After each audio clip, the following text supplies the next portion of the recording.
pag-uusapan natin. So, by the way, sa mga hindi po nakakakilala sa akin, I am Elmar Simbulan. Elmar. So, from Mindanao po ako. Isa po akong Ilocano. Sino yung mga Ilocano dyan?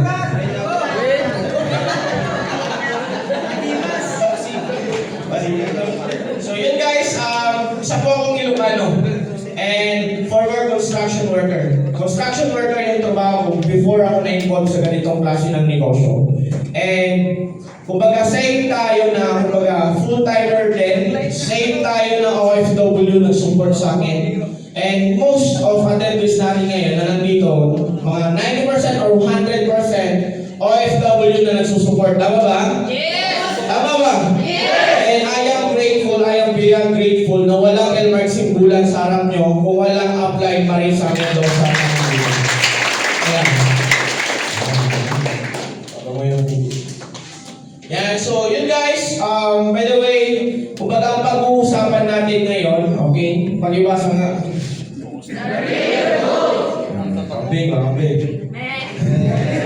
Now, kidding aside, in any industry, di ba? Ready ka na ba? By the way, ready ka na ba? Yes! Okay, ang pag-uusapan natin ngayon, it's all about the real goal.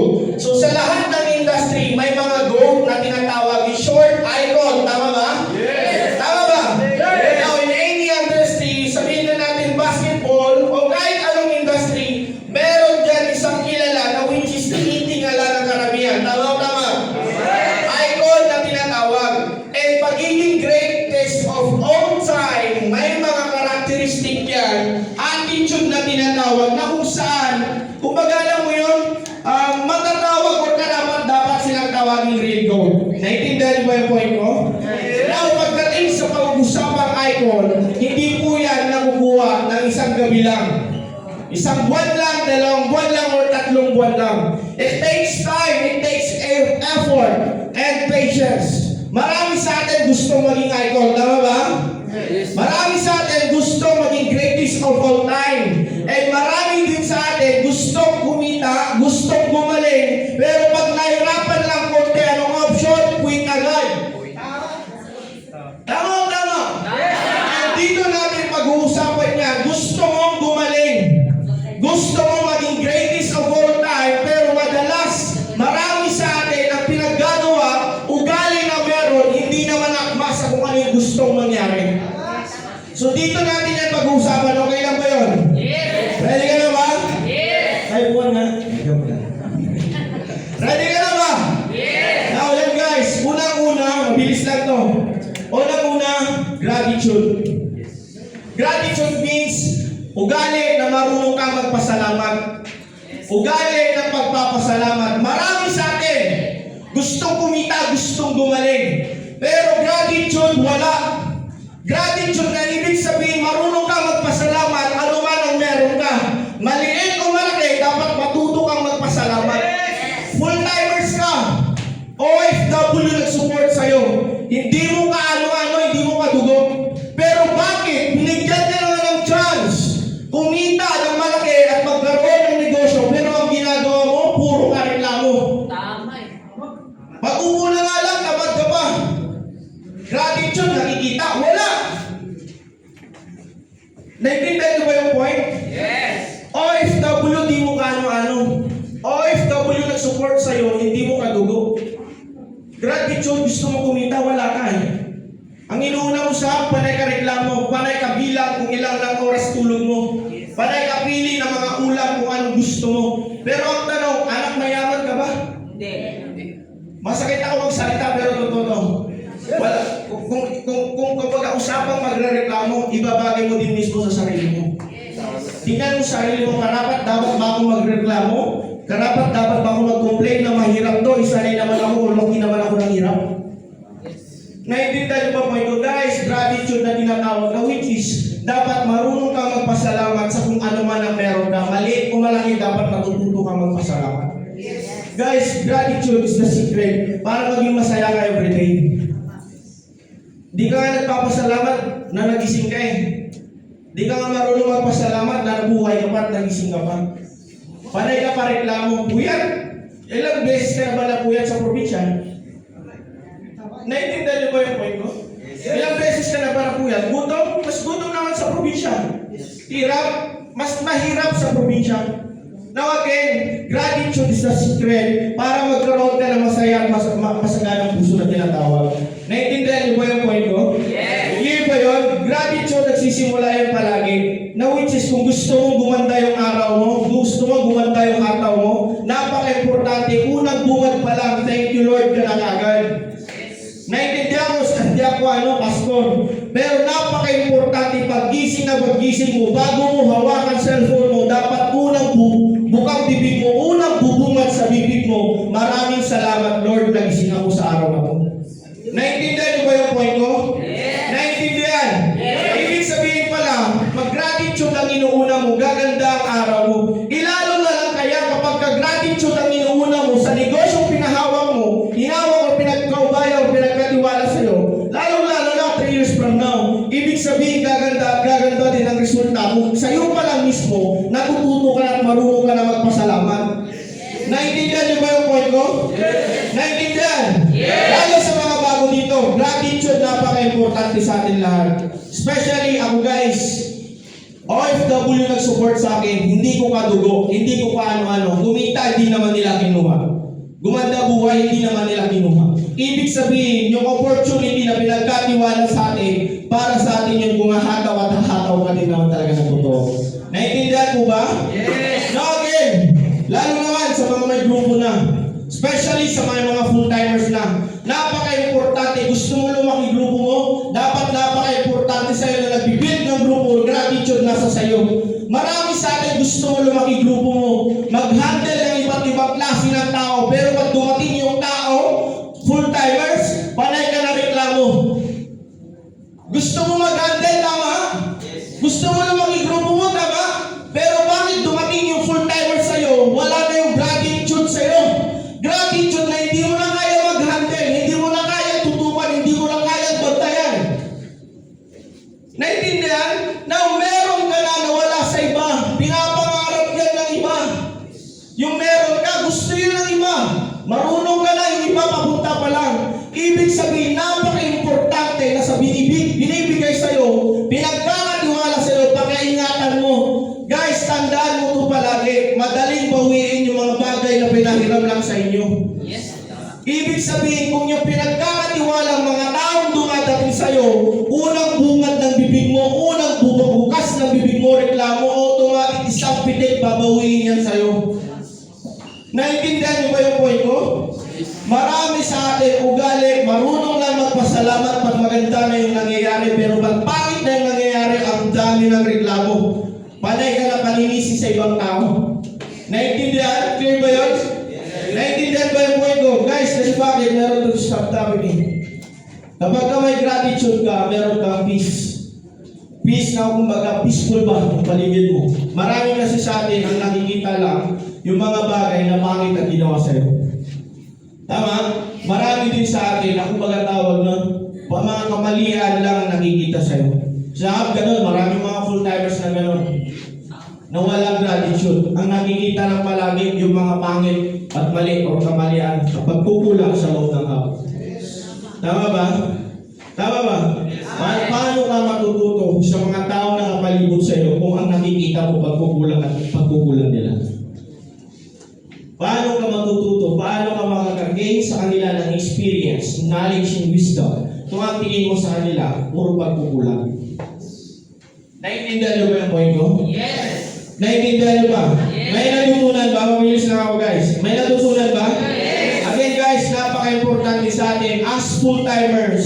Hindi tayo naglabas ng pera, hindi tayo namuhunan, binigyan tayo ng pagkakataon para magnegosyo. Ipagpasalamat po yan. Okay lang ba yun? Yes! Okay lang ba yun? Yes! Okay lang ba yun? Yes! Again, wala kang karapatan na magreklamo kung ibang tao naman ang sumugal sa iyo. Hatawin mo yan, paalagaan mo yan, kasi darating yung time, yung chance ang binigay sa iyo, yan ang tutulong sa pamilya mo. Okay lang ba yun? Yes! Now next, optimism. In short, optimism guys, meron ito plan, goal, vision. Marami sa atin gusto lumaki grupo, tama ba? Yes. Marami sa atin gusto dumami leaders. Meron nga sila pero mali lang yung pamamaraan. Gusto mong dumami OFW,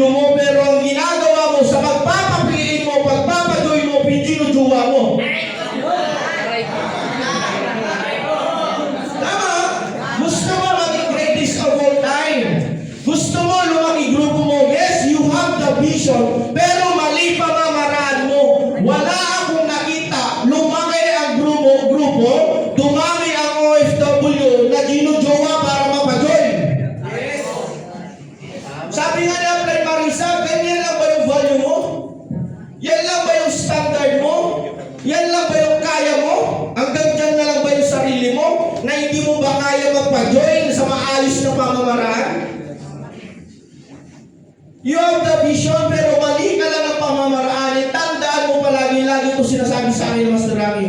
Pag magsimula ka ng mali, matatapos ka ng mali. Pag nagsimula ka ng tama, matatapos ka ng tama. Now guys, napaka-importante. Again, napaka-importante sa atin na you have the optimism na tinatawag, vision na tinatawag, umayos ka na paggawain. Umayos ka na pamamaraan. Okay lang ba yun? Yes!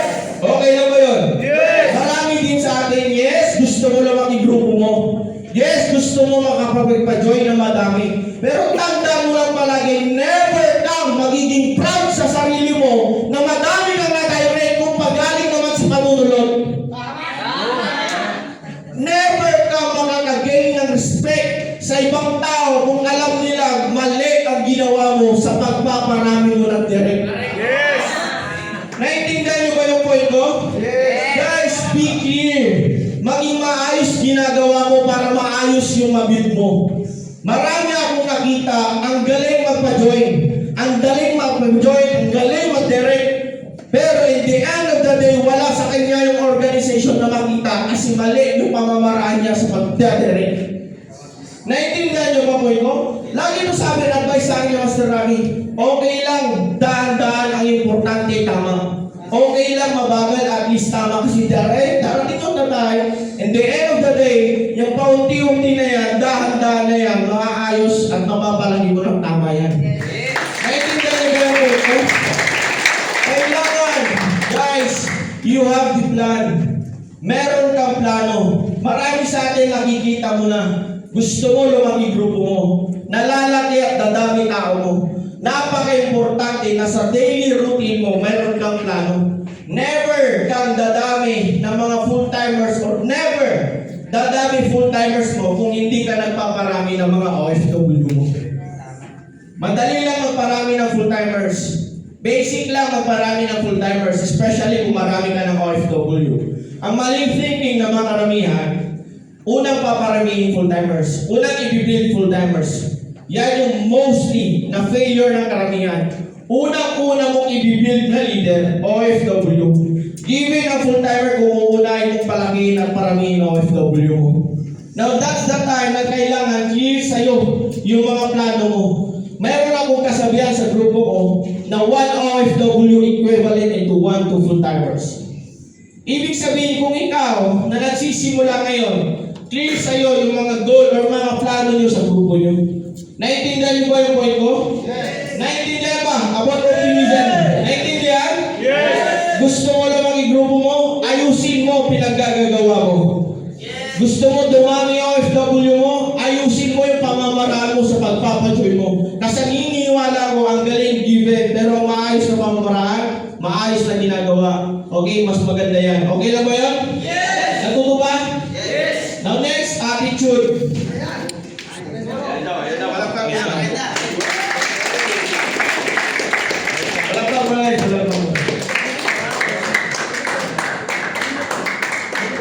Ayos ko naman. Pinanta ko eh. Napalapa ko na guys.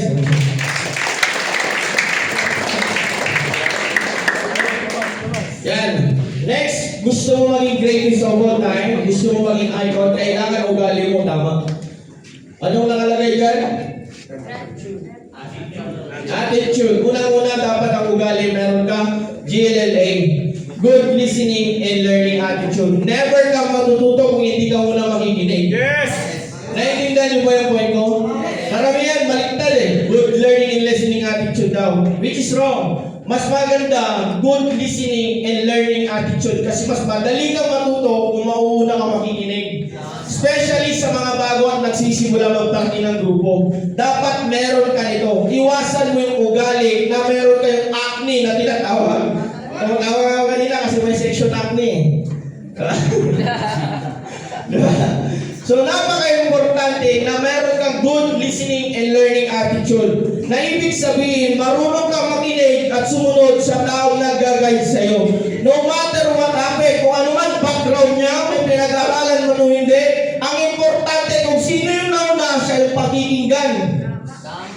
Marami kasi sa atin ang feeling mo mas magaling ka na eh. Sabihin na natin, mas bago ka sa nag-guide sa'yo, karapat dapat ba yun? Or meron ka bang, kumbaga karapat dapat bang tawagin na susi na yun para hindi ka na makinig sa taong nag-guide sa'yo? Gwapo ka lang, wala kang pera. Naintindihan niyo ba yung point ko? Naintindihan ba? So ibig sabihin, napaka-importante yung mindset mo tama na which is kung sino yung nauna, pakikinggan. Kasi tandaan mo ang rules sa network marketing industry. Never kang magiging successful the moment yung mga taong naniwala at magtitiwala sa'yo, never mo, hindi mo kayang turuan. Ibig sabihin, ang mga upline, success partner natin, gusto maging successful. Ibig sabihin, alam nila yung rules. Kung alam nila yung rules, ibig sabihin, willing silang i-guide ka, willing kang turuan, willing ka nilang gawing successful. Naintindihan? So, ibig sabihin, kung ikaw mismo, naiintindihan mo din yung rules, kailangan mong sumunod at makinig sa taong nag-guide sa'yo. Mayroon nga kasabihan na kung gusto mo maging blessings, gusto mo ma-bless, dapat maging blessings ka sa iba. Ibig sabihin nun, naintindihan yun ng mga success partner natin. Kaya nga tinuturuan, dinadabaan, binibigyan ng oras para matuto. Kasi pag natuto ka, kumita ka, damay-damay na. Now, anong karapatan mo? O may karapatan ka ba na hindi makinig sa taong nag-guide sa'yo kung alam mo naman at alam mo sa sarili mo na gusto mo maging successful? Tama ba? Tama ba? Yes! Now, napaka-importante lang guys. Na mayroon kang good listening and learning attitude. Again, kahit anong background or kahit anong itsura or kahit mas matanda o mas bata sa'yo yung nag-guide sa'yo, may alam yan na hindi mo alam. May experience yan na hindi mo pa na-experience. So ang goal mo, makinig at sumunod sa kanya para mas mapadali at mas maging smooth sa pagkuha mo ng network o result na gusto mo. Yes. Naintindihan? Next, ang attitude mo dapat be teachable. Dapat ang dali mong turuan. Dapat madali kang i-guide. Napakahirap na maging magaan yung blessings kung ang bigat mo dalhin. Naintindihan niyo ba point ko? Mahirap gumaan yung blessings. Mahirap bigyan ka ng blessings. O mahirap pagaanin yung blessings kung ikaw mismo ang bigat mong dalhin. Paano mabigat dalhin? Alam mo yun? Alam mo yun kung bagay tawag doon? Paggising mo na nga lang eh. Paggising mo na nga lang sa hapon, gigisingin ka pa. Tama? Ang bigat mo dalhin. Pagligo na nga lang, igagayad ka ba? Hindi kita maintindihan. Gusto mo maging successful, pero akala mo iitip ka na kailangan ka bang pastorin para gumalaw ka? Agay! Pagkain, inuutusan ka, makain na tayo, bro! Anong klase? Hindi kita maintindihan. Anong klase mindset meron ka na gusto mo kumita, gusto mo maging successful, kaya ka nandito, pero yung daily needs or daily needs na, kumbaga, alam mo yun, mga daily pala na pangangailangan mo or gawain mo, hindi mo na kayang kumilos na mag-isa. Gising na nga lang, ano ka ba eh, sisibahin ka ba eh. Tama ba? Pag gising mo na nga lang sa hapon, di mo pa magising sarili mo. Now, ano na lang kaya pagdating sa hataw, di ka makahataw kung hindi ka papahatawin. Kasi guys, napaka-importante na maintindihan ng karamihan sa atin ngayon na kumbaga, kung ano yung ginagawa mong simpleng bagay, yan yung habit mo. Kung sa simpleng, hindi mo kaya magkaroon ng initiative sa pagligo, pag-ayos na sarili mo, ibig sabihin sa lahat o malalaking bagay, wala ka ng initiative. Kumbaga, ang tawag doon, unang buka pa lang na bibig mo, pinapakilala mo na sa buong mundo kung sino ang ano ka. Naniniwala kayo doon? Yes. Na unang buka pa lang ng bibig mo, pinapakita at pinapakilala mo na kung ano at sino ka talaga. Ibig sabihin nun guys, kung sa simpleng bagay pa lang, pagligo pa lang, kailangan ka ng igay. Ibig sabihin, pinapakilala mo ng sarili mo na hindi mo kayang gumalaw kung walang tao o hindi ka, kumbaga sinisipa, kumbaga hatawin ba? Alam mo yun? Naiintindihan niyo ba yung point ko? Clear ba yun? Yes. Naiintindihan niyo ba? Napaka-importante nun guys na teachable ka. Okay ba yun? Next, emotion. Marami sa atin, maigo pa. Mga egocentric. Alam mo yun? Ego ba? Mga ego ba? Yung kumbaga pride na tinatawag. Pagtatamaan ng pride, that's the time magkakaroon ng emosyon. Marami sa atin mga ganun eh. Pag di na magbigyan yung gusto, matik drama. Tama ba? Especially sa mga bago.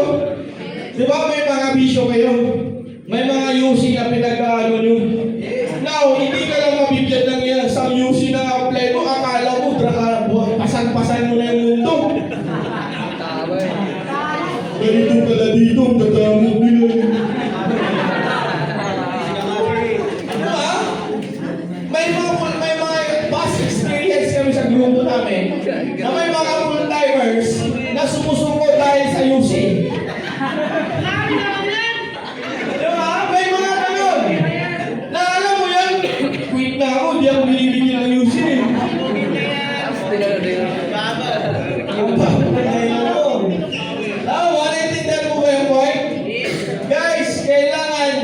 Marunong ka magpakumbaba.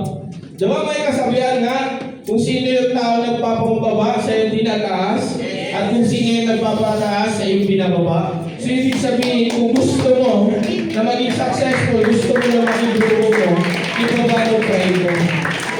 Ibaba mo pride mo.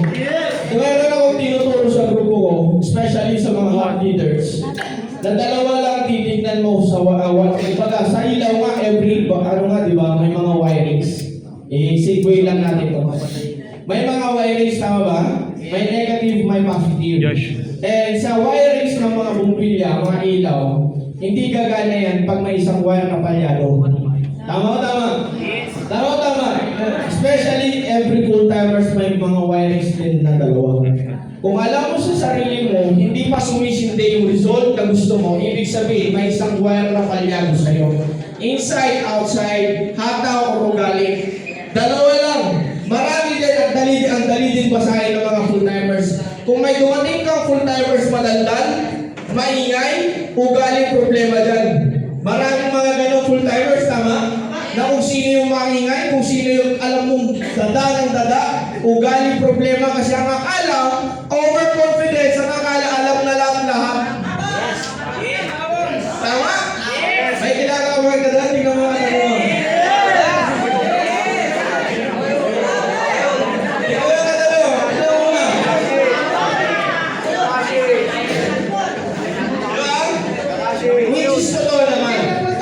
Kung sino yung overconfidence, di ba? Nasubrahan sa kumpiyansa, sila yung tingin nila sa sarili nila, magaling na at alam na nila lahat. Ang dali lang basahin. Again, dalawang wire lang titignan. Inside, outside. Kung ang full-timers mo, maingay, madada, puterihay mo pag-uugali yan. Kasi useless, turuan mo ng skills ang mga taong magagaling na. Tapon lang ng bigay mo ng oras ng pag-aasayaw niya. Now, sa isa namang full-timers na mabait, nakikinig, sumusunod, ang ituturo mo naman dyan, skills. Kasi ang daling turuan ng mga taong dikit at marunong makinig at sumunod sa tao. Makawa ba yung idea? Now, sa pagdating mo ng full-timers, pag alam mo maingay, alam mo na. Diba? Yung kakadaling pa lang, sabi nga ni Sir Jordan Gonzales sa asset training niya, ka 2 months pa lang ang Cassandra, alam mo na? Naiintindihan mo po ba yung point? Na kailangan mo balik tayo, kailangan marunong kang ibaba yung pride mo. Okay lang ba yun? Kasi hindi natin pinag-uusapan yung alam mo sa labas. Advantage mo yun na magaling ka. Advantage mo yun na matalino ka. But sometimes, ang advantage nagiging disadvantage kasi ginagamit na siya ng mali. Advantage mo sana, magaling ka. Mabilis ka makapag-catch up. Pero sometimes, kung sino yung matalino, magaling, sila na yung nagiging disadvantage kasi overpride na. Naiintindihan mo ko ito, nagmamagaling ka kasi di akala mo magaling ka. Masyado ka lang dami na lang, pero wala ka naman talaga totally alam. Naiintindihan mo ba yung point? May natutunan ba dito sa akin yun? Yes! Meron ba? Yes! Mabilis lang tayo. Yan, talent, pariwasan nga. Now sa talent, yan, skills, mindset, and creative. Now sa talent guys, madali lang to. Skills is given. Pero napaka-importante sa atin na mga nagsisimula, kailangan ma-build mo yung skills. Kasi marami sa atin, alam mo yun, atat kumita. Naiintindihan kita, yan yung pinunta mo dito eh, income eh, tama? Hindi naman tayo magpapaka-plastic, pero alam natin, mukha tayong pera. Di ba? Pero guys, listen, kung ikaw at ikaw lang ang mag-aabol ng pera, mapapagod ka. Meron nga sa akin tinuturo that time si Master Dexter, nung nagsisimula ako, kasi siya sa nag-guide sa akin. Lagi niya turo sa akin, huwag mong bilisan kumita, bilisan mo matuto. Kasi ang income, susunod at susunod na lang yan kung alam mo yung pasikot-sikot sa iyo.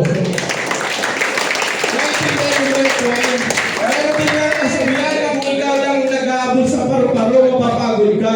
Pero kung ang gagawin mo, i-build mo yung garden mo, paru-paro na ang lalapit sa iyo. Ibig sabihin, bigyan mo ng standard and value yung sarili mo. Kasi mahirap kumita na hindi mo alam yung paano. Naintindihan niyo mo yung point? Yes, naintindihan kita sa punto na gusto mo na agad kumita. Pero tandaan mo palagi, paano ka nakikita, hindi mo nga alam paano mag-present, paano mag-follow up. Tama ba? Na hindi mo nga alam yung 5 fingers of networking, paano makikita kung ano gusto mong kita, kung hindi mo alam kung paano gagawin. Now, ang point, build the skills. Aralin mo muna ang negosyo mo. Aralin mo muna pasikot-sikot. Sa 5 fingers lang tayo nagkakatalo. Naintindihan, level by level, dapat natututunan mo sa sarili mo. Kung marunong ka na mag-prospect, next ka. Paano ka naman mag-present? Paano ka mag-invite? Kung natutunan mo naman yun paano mag-invite, aralin mo naman paano mag-present. Kung puro ka na presentation, aralin mo na ulit paano mag-close deal. Naintindihan, kung marunong ka na mag-close deal, aralin mo ulit paano mag-follow up, level by level, step by step. Ang importante, nakakabisa mo. Kasi mahirap magkaroon ng page, directs, kung sa limang yun, hindi mo alam. Kung sa lima may palpak ka, may palyado sa'yo. Eh napaka-importante, as nagsisimula, as baguhan, as mag-isa, ma-build mo yung skills mo. Bakit? Hindi habang buhay, andyan, apply mo. Hindi habang buhay, kasama mo, apply mo. Meron nga sa akin tinuturo ang papa ko that time. Wala pa ako sa network industry. Lagi turo sa akin ng papa ko, kailangan matutunan mong tumayo sa sarili mo pa. Kailangan matuto ka na hindi ka sumasandal o umaasa sa iba. Kasi papaano ka kung nawala yung taong sinasandalan mo? Na paano ka magkakaroon ng pain kung ang ginagawa mo puro ka tiyak? 3 months ka lang, tiyak ka pa rin tiyak. Diba? Gusto mo lang ang grupo mo eh. Gusto mo magandil ng tao, tapos kapag papapihin, hindi ka marunong. 6 months ka na, puro ka pa ABC roll. Tiyak ka ba? Anong klase pagpapapihin na nga lang, di ka pa marunong? Naiintindihan niyo ba point ko? Sa akin, tinuturo ko sa grupo ko, ang importante kahit mabagal ka, kapag okay lang. Ang importante, matutunan mo mismo po sa sarili mong magpapahin kasi darating yung time, mabagal ka man sa simula, pero kung natuto ka, bibilis at bibilis ka. Naiintindihan niyo ba yung point ko? Eh, kaysa naman ang bilis mo kung lahat ng piin mo galing sa apply mo. Pagdating ng time, bitawa ka, di ka na marunong. Naintindihan? And guys, ang point ko lang, again, hindi habang buhay andyan apply mo. Hindi habang buhay kasama mo apply mo. Magkakaroon ka ng hub, magkakaroon ka ng leaders. Paano ka magkakaroon ng hub ng leaders? Isa mismo sarili mo, di ka matuto at di ka marunong magpapiling. Ang ituturo mo, iyak mo din sa apply mo. tiyak dun. Kawawa na mga apply nyo, lahat-lahat na kayo tiyak. Naintindihan niyo mo yung point ko? Eh, mag-isa na lang sana siya po humataw. Siya na lang lahat-lahat, kung lahat ng PE, galing doon. Now, ang point ko lang guys, mas maganda na sa dami ng bilang, yun din ang bilang na marunong at matulog. Naintindihan niyo ba point ko? Ngayon ba yun? Naintindihan ko ba point? Kailangan i-build niyo yung skills niyo individually. Tingnan mo yung sarili mo na dapat matuto ka kasi pag natuto ka, meron kang tuturuan. Naintindihan mo ba? Clear mo ba? Eh dapat creative ka. Malikot dapat utak mo, hindi libog. Marami dyan o. Kaya ngayon, ang ganda niya. Magiging jowa ko siya.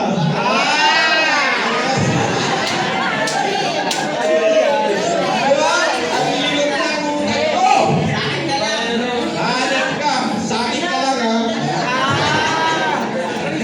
Kiling aside, yung pagiging creative mo, ilagay mo sa tama, ha? Hindi yung may makita ka lang ng prospect na OFW maganda, di pa nagpipiin, alam mong jujuwain mo na. Di ba? Ay, ganda niya, dalaga pa. Wala na sa utak mo yung pagpapapiin. Yung business, magpapalo, business. Medyo ka na ba? Naiba na! Iba na yung intention mo. Pulukoy ka. Naintindihan mo ba yung point? Ang pagiging creative mo, ilagay mo sa tama. Ha? Kung maraming tumatawa, gawain mo yan ha. Aray ko po! Mabalik tayo sa optimism. Hindi ka lalang ng grupo kung puro pag-jowa ang ginagawa mo. Ilan lang. Ilan tanong na yan? Single mo ka? Ilan tanong mo? Isa ka? Hindi pa? Ako.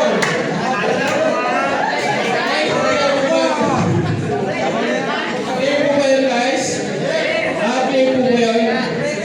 Guys, ang pagiging creative, kailangan ilagay mo sa tama. Now, which is, lagi ko nga ito sinasabi sa grupo ko, system is basic. System is provided when ideas are come. Madali na lang ang sistema, madali na lang yung mga kung anong kasing-isip mo kung meron kang naising ideas. Ideas, magagaling yan o mangyayari yan pagka once nang tinitignan mo, yung mga taong nagtiwala, maniniwala pa sa inyo. Naiintindihan niyo po ba yung point? Kailangan maging creative ka. Guys, sabi ko nga palagi, never ka magkakaroon ng organization kung hindi ka marunong mag-organize sa sarili mo. When it comes organized, it needs skills. Hindi lang puro attitude. Ano naman natin ang bike kung marunong ka makinig sumunod kung hindi ka naman nag-i-improve. Tama ba? Again ha? Useless naman. At naman, tapon. Na kahit magaling naman marunong ka makinig, tapon kahit marunong kang sumunod. Kung everyday di ka nag-i-improve, useless. Napaka-importante in terms of long-term income, big organization, it needs skills. Napaka-importante na ng skills pag organization ang kailangan o pinag-uusapan. Naiintindihan niyo po ba yung point? Sabi nga ni Jordan Gonzalez, Sir Jordan Gonzalez, nung sa past may mga trainees kasi siyang pinapanood ko na time. Kasi leadership, given the client Jordan Gonzalez. Pagdating sa leadership, isa talaga yung pinapanood ko. Sabi nga ni Sir Jordan Gonzalez, may nadadaan sa tsamba pagpapadami ng tao. Nadadaan sa tsamba, nadadaan sa swerte. Pero hindi pwede na sa dami, hindi na pwede. Kumbaga, hindi na pwede na kung dami na, hindi na wala ng skills. Napaka-importante na sa dami, kailangan na siya ng skills. Gusto mong ma-maintain, gusto mong ma-sustain, napaka-importante na sa'yo na nag-lead, meron ka ng skills. Meron na sa'yo improvement na nakikita. Naintindihan po ba yung point? Yes! Po ba dito sa skills? Now, mabalik tayo. Kano lang tayo? At tawag na. Recap. Real gold means gold. Unang-una, gratitude. Yan. Optimism. Pag-sabi nga. Optimism. Yan. Next, attitude. And last, but not the least, Allen. Palakpan naman ang nalagot ko. Guys, natutuwa ba? Now guys, last but not the least, guys, pakitaas ng kamay ng mga bagong, mga nag-handle ng mga bago, pakitaas ng kamay. Na may mga bagong hina-handle. Guys, lagi ko turo sa akin, and especially, ito yung lagi kong ginagawa every time may bago ako. Guys, huwag na huwag yung kakalimutan yung salitang kadi. May bago kang hina-handle, huwag na huwag mong kakalimutan yung kadi na tinatawag. Saan ka magpunta, dala-dala mo yung bago. Kasi ang daling mag-duplicate, lalo kung lagi mong kasama. Ang daling magturo kung lagi mong katabi. Mahirap magturo at mag-duplicate kung ikaw mismo na nagagayad, ang layo mo. Di mo kayang samahan. Guys, maximize yung ganitong advantage natin. May masteral. Kasi ang dali na lang ilabas yung confidence ng mga bago kung ikaw mismo na nagagayad, pinupush mo magsalita ang mga bago mo. Naintindihan niyo po ba yung point? Yes! Iyo po ba? Yes! Guys, maximize natin yung ganitong sistema na meron tayong masteral. Yes, sabihin na natin mag-isa ka, tinatamad ka, pero mas sisipag ka at ipupush mo sarili mong pumunta dito, lalo na kung may mga bago ka na. Naintindihan po ba yung point? Iyo po ba? Naintindihan? So, yun lang guys.